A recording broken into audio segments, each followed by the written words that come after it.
Iran ও ইসরায়েলের মধ্যে পাল্টাপাল্টি হামলায় মধ্যপ্রাচ্যের পাশাপাশি উত্তপ্ত হয়ে উঠেছে গোটা বিশ্ব।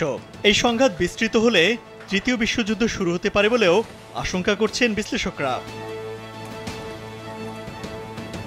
তবে আশ্চর্যের বিষয় হলো, কিয়ামতের পূর্ববর্তী সময়ে এই অঞ্চলে এমন যুদ্ধ হবে তা ভবিষ্যৎবাণী করে গেছেন রাসূল সাল্লাল্লাহু আলাইহি সাল্লাম।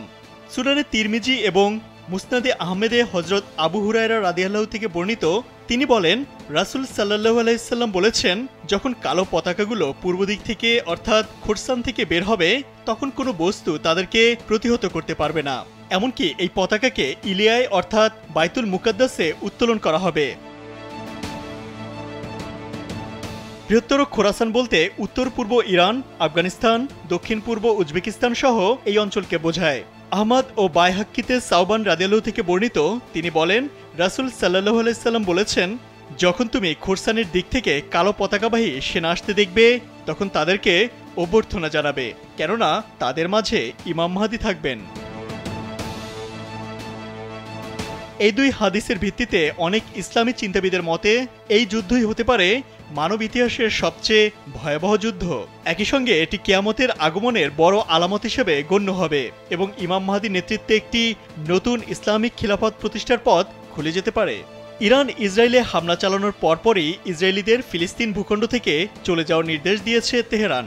দেশটির সশস্ত্র বাহিনী ইসরায়েলি বসতি স্থাপনকারীদের প্রতি কঠোর সতর্কবার্তা জারি করে বলেছে, অদূর ভবিষ্যতে এই অঞ্চলে ইসরায়েলি বসতি বসবাসের অযোগ্য হয়ে পড়বে।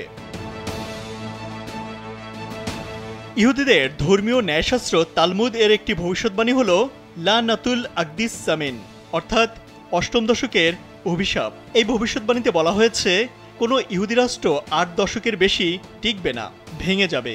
আর সে ভাঙন বাইরের কোনো শক্তির কারণে হবে না, হবে নিজেদের মধ্যকার জাতি উপজাতির কোন্দলে। গেল ২০০০ বছরে বিভিন্ন স্থানে ছোট বড় সার্বভৌম অনেক ইহুদি রাজ্য প্রতিষ্ঠিত হয়েছিল। এর মধ্যে কিং ডেভিড অর্থাৎ ইসলাম ধর্মের দাউদ নবীর রাজত্ব এবং হাসমোনিয়ান রাজত্ব ছাড়া আজ পর্যন্ত কোনো ইহুদি রাজ্য ৮০ বছরের বেশি টেকেনি। তবে কিং ডেভিডের রাজত্ব ও হাসমোনিয়ান রাজত্ব ৮০ বছরের বেশি টিকে থাকলেও এই দুই রাজত্বের ভাঙন ধরেছিল ৮০ বছরের মাথায়। এরপর দুটি রাজত্ব টুকরো টুকরো হয়ে গিয়েছিল। আজকের আধুনিক ইসরায়েলের জন্ম হয়েছিল ১৯৪৮ সালের ১৪ মে। ২০২৮ সালে ৮০ বছর পূর্ণ হবে তাদের, অর্থাৎ হাতের সময় আছে আর মাত্র ২ বছর। তালমুদের ভবিষ্যৎবাণী সত্য হলে আর ২-৩ বছরের মধ্যেই ইসরায়েল রাষ্ট্রটি ভেঙে পড়বে। তালমুদের ভবিষ্যৎবাণীতে ইহুদিদের জাতি উপজাতির কোন্দলের যে কথা বলা হয়েছে, ইতোমধ্যে তার কিছু আলামতও প্রকাশ পেয়েছে। ইসরায়েলে বিভিন্ন শ্রেণীর মানুষের সঙ্গে বৈষম্যমূলক আচরণ শুরু হয়েছে। তবে চলমান ইরান ইসরায়েল সংঘাত কতদূর গড়াবে এবং এই যুদ্ধ রাসূল সাল্লাল্লাহু আলাইহি সাল্লামের ভবিষ্যৎবাণী করা সেই যুদ্ধ কিনা, তা মহান আল্লাহ তাআলাই ভালো জানেন।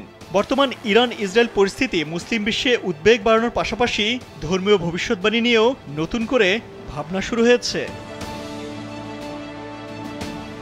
ইমতিয়াজ আহমেদ, কালবেলা।